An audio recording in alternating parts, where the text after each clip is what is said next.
کیا آپ نے کبھی ایسا خواب دیکھا ہے جو حقیقت لگے؟ ایک ایسی آواز جو صرف آپ کو پکار رہی ہو۔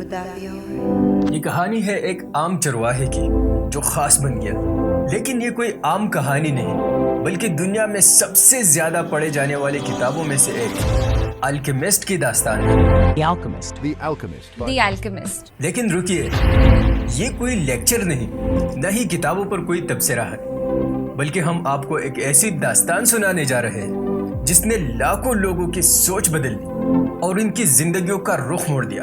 اگر آپ زندگی میں کچھ بڑا کرنا چاہتے ہیں، اندر کوئی خواب چھپا ہے، تو یہ کہانی آپ کے لیے ہے۔ تو آئیے دیکھتے ہیں مشہور زمانہ الکیمسٹ کی پہلی قسط، جہاں ایک خواب سب کچھ بدل کر کے رکھ دیتا ہے۔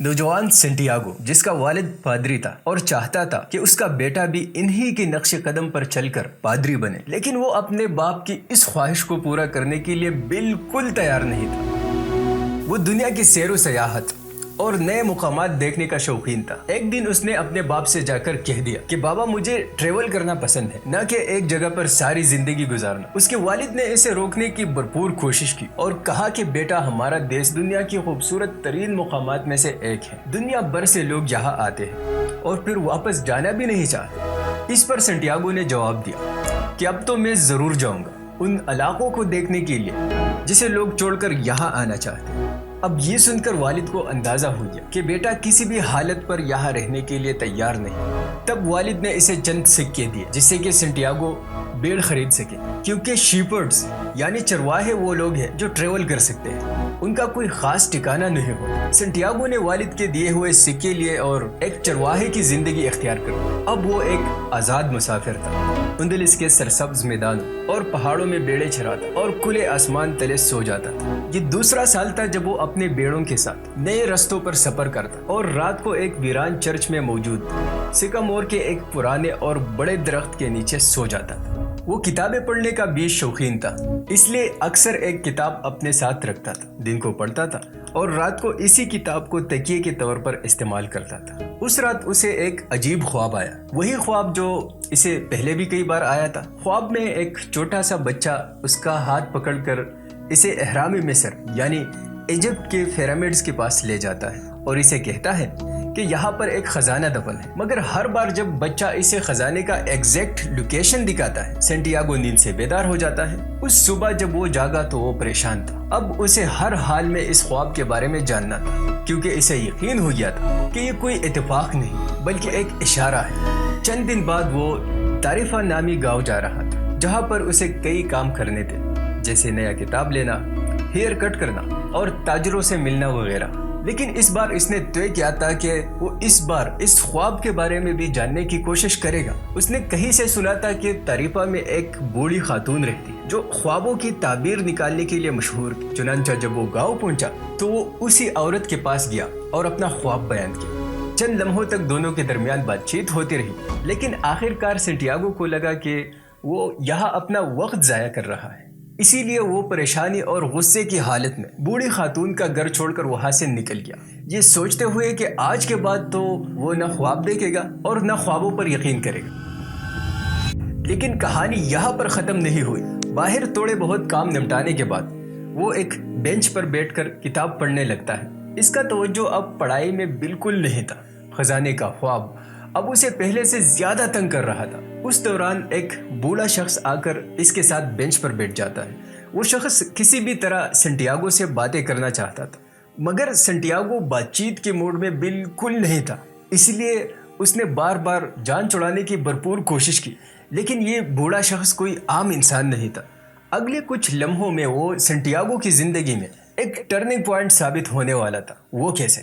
بوڑھے بابا نے سینٹیاگو کو اس کے خواب کے سلسلے میں مدد فراہم کرنے کی آفر کی اور کہا کہ اگر آپ اپنے ریوڑ سے آدھا مجھے دے دے تو میں خزانہ ڈھونڈنے میں تمہارا مدد کر سکتا ہوں۔ پہلے تو نوجوان سینٹیاگو کو کافی حیرت ہوئی، کیونکہ اس نے پہلے کبھی اس کے سامنے خواب کا ذکر ہی نہیں کیا تھا، مگر بہت جلد ہی اس نے بابا کو اس بوڑھی عورت کا پارٹنر سمجھ کر سوچا کہ شاید یہ میرا پیچھا کر رہا ہے تاکہ مجھ سے میرا ریوڑ ہڑپ کر سکے، کیونکہ اس سے پہلے بوڑھی عورت نے بھی یہی ڈیمانڈ اس سے کی تھی جو کہ ڈیل کامیاب نہیں ہوئی تھی۔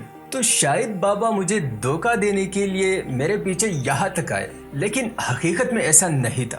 بوڑھا آدمی واقعی ایک معجزہ تھا جو سنٹیاگو کی زندگی میں رونما ہوا، کیونکہ وہ سنٹیاگو کے بارے میں سب کچھ جانتا تھا۔ وہ راز جو اس نے پہلے کبھی کسی کو نہیں بتائے، بوڑھا آدمی سب جانتا تھا۔ سنٹیاگو نے بالآخر اس سے 2 سوالات پوچھ لی۔ پہلا کہ تم کون ہو، دوسرا کہ تم میرا مدد کیوں کرنا چاہتے ہو۔ بابا نے بتایا کہ وہ سالم کا بادشاہ ہے اور وہ ہر اس فرد کی زندگی میں آتا ہے جو سچ میں اپنے خوابوں کی تلاش میں ہو۔ اب اگر تمہیں خزانے تک پہنچنا ہے تو کل اپنے ریوڑ سے آدھا لے کر میرے پاس آئیے، میں آپ کی رہنمائی کروں گا۔ یہ کہتے ہوئے بابا لوگوں کی بھیڑ میں کہیں غائب ہو گیا۔ اب سنٹیاگو کا اصل امتحان شروع ہو چکا تھا۔ اس کا ذہن کافی منتشر تھا اور دونوں راستوں میں سے کوئی ایک منتخب کرنا ایک چیلنج تھا۔ یا تو وہ بھیڑ لے کر واپس چراگاہوں میں چلا جائے اور ایک چرواہے کی زندگی گزارے، یا سب کچھ چھوڑ کر اپنے خواب کا پیچھا کرے۔ اگلی صبح سورج کی پہلی کرن کے ساتھ سنٹیاگو نے اپنے ریوڑ کا آدھا حصہ بیچ دیا اور باقی آدھا حصہ بوڑھے بادشاہ کے حوالے کر دیا۔ بادشاہ نے چند آخری نصیحتیں کرتے ہوئے لڑکے سے بولا، جب تم کسی چیز کو دل سے چاہتے ہو تو پوری کائنات اسے حاصل کرنے میں تمہاری مدد کرنے لگتی ہے۔ یاد رکھو، کامیابی ان کو ملتی ہے جو خوابوں کی راہ میں آنے والے آزمائشوں سے گھبراتے نہیں۔ زندگی تمہیں بار بار اشارے دے گی، تمہیں راستہ دکھائے گی، تم ان اشاروں کو سمجھ کر چلنا۔ خزانے ہمیشہ زمین میں دفن نہیں ہوتے، بعض اوقات وہ تمہارے اندر پوشیدہ ہوتے ہیں۔ یہ سب کہہ کر بوڑھا بادشاہ بھیڑ میں ایسے کہیں غائب ہو گیا جیسے وہ کبھی وہاں تھا ہی نہیں۔ سنٹیاگو نے بھی سامان سفر باندھ کر زندگی میں پہلی بار ایک طویل اور گمنامی کا سفر شروع کر دیا۔ سب سے پہلے وہ ایک بحری جہاز میں سوار ہو کر افریقہ کے ایک ساحلی شہر تنجیا پہنچ گیا۔ یوں وہ ایک انجان دیش کے انجان سرزمین پر قدم رکھ چکا تھا جہاں لوگ، زبان، عمارتیں سب اجنبی تھے۔ وہ چاہتا تھا کہ جلد از جلد کسی ایسے شخص سے ملے جو اس کی زبان سمجھ سکے اور مصر کے سفر میں اس کی مدد کر سکے، لیکن یہاں ہر کوئی عربی بول رہا تھا اور وہ ایک لفظ بھی سمجھ نہیں پا رہا تھا۔ پھر وہ جا کر ایک چھوٹے سے کیفے میں بیٹھ گیا اور اپنے ارد گرد موجود لوگوں کا مشاہدہ کرنے لگا۔ تبھی ایک عربی نوجوان جو اس کے ہم عمر لگ رہا تھا اس کے قریب آیا اور اس سے اس کی اپنی زبان اسپینش میں بات کی، جس پر اسے سکون کا احساس ہو گیا۔ عرب نوجوان نے جب سنٹیاگو سے یہاں آنے کا مقصد پوچھ لیا تو سنٹیاگو نے خوشی سے جواب دیتے ہوئے بولا کہ مجھے خزانے کی تلاش میں مصر جانا ہے۔ عرب نوجوان نے خود کو مقامی باشندہ بتایا اور کہا کہ وہ مصر کے راستوں سے بخوبی واقف ہے اور اس کی مدد کر سکتا ہے۔ جیسے ہی سنٹیاگو نے یہ سنا، اس کے اندر ایک امید جاگ اٹھی۔ اسے لگا کہ کائنات واقعی اس کے مدد کے لیے آگے بڑھ رہی ہے، جیسا کہ بوڑھے بادشاہ نے کہا تھا۔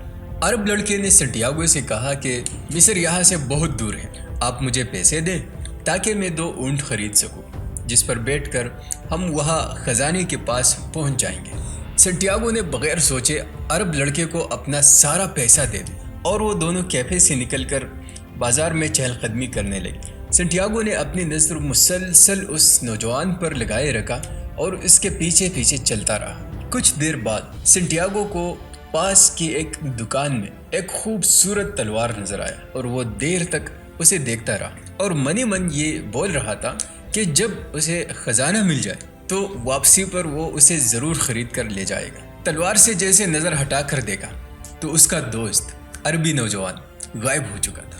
سنٹیاگو نے دیوانہ وار بازار میں دوڑ لگائی، لوگوں سے پوچھا، ارد گرد دیکھا، مگر وہ لڑکا کہیں نہیں تھا۔ معصوم سنٹیاگو کو لگا کہ شاید غلطی سے بچھڑ گیا ہوگا اور واپس ضرور آئے گا۔ اسی امید پر وہ وہاں بیٹھ کر انتظار کرنے لگا۔ بیچارہ اور کر بھی کیا سکتا تھا؟ وہ سارا پیسہ جو اس نے آدھا ریوڑ بیچ کر حاصل کیا تھا اب کسی اور کے جیب میں جا چکا تھا۔ شام ہوتے ہی بازار کی ہجوم ختم ہونے لگا، شور کم ہوتا گیا اور اونٹوں کی گھنٹیوں کی آوازیں دھیرے دھیرے خاموشی میں گم ہونے لگی۔ سوداگر اپنے سامان سمیٹنے لگے اور خریدار گھروں کو لوٹنے لگے، مگر اسپین سے آیا ہوا نوجوان سنٹیاگو اب بھی وہی بے چینی سے کڑا اپنے ساتھی کا انتظار کر رہا تھا۔ آخر کار جب بازار مکمل طور پر سنسان ہو گیا اور اندھیرا چھا گیا، تب اسے حقیقت کا پتہ چلا کہ وہ لٹ چکا ہے۔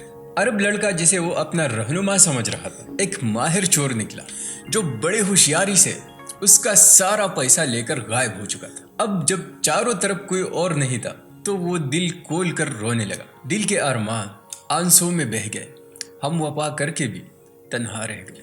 اب کوئی خزانے کے خواب، نہ کوئی امید، نہ پیسہ، نہ اندلس کی وسیع چراگاہیں، بس ایک انجان سرزمین پر ایک انجان مسافر جو سب کچھ ہار چکے تھے، حتیٰ کہ واپسی کا راستہ بھی۔ دوستو، یہ تھا شاہکار الکیمسٹ کی پہلی قسط۔ اگلی قسط میں آپ کہانی کے سنسنی خیز لمحات دیکھیں گے کہ خوابوں کا پیچھا کرنے والا یہ غریب چرواہا کیسے کیسے اذیتوں کا سامنا کرتے رہے۔ کیا سب کچھ لٹ جانے کے بعد ہار کر وہ واپس چلا جائے گا، یا قسمت نے اس کے لیے کچھ اور ہی سوچ رکھا ہے؟ انتظار کیجیے، کیونکہ کہانی ابھی باقی ہے۔ اور ہاں، کسی خواب دیکھنے والے دوست کے ساتھ ضرور شیئر کریں۔ شکریہ، اینڈ کیپ ڈریمنگ۔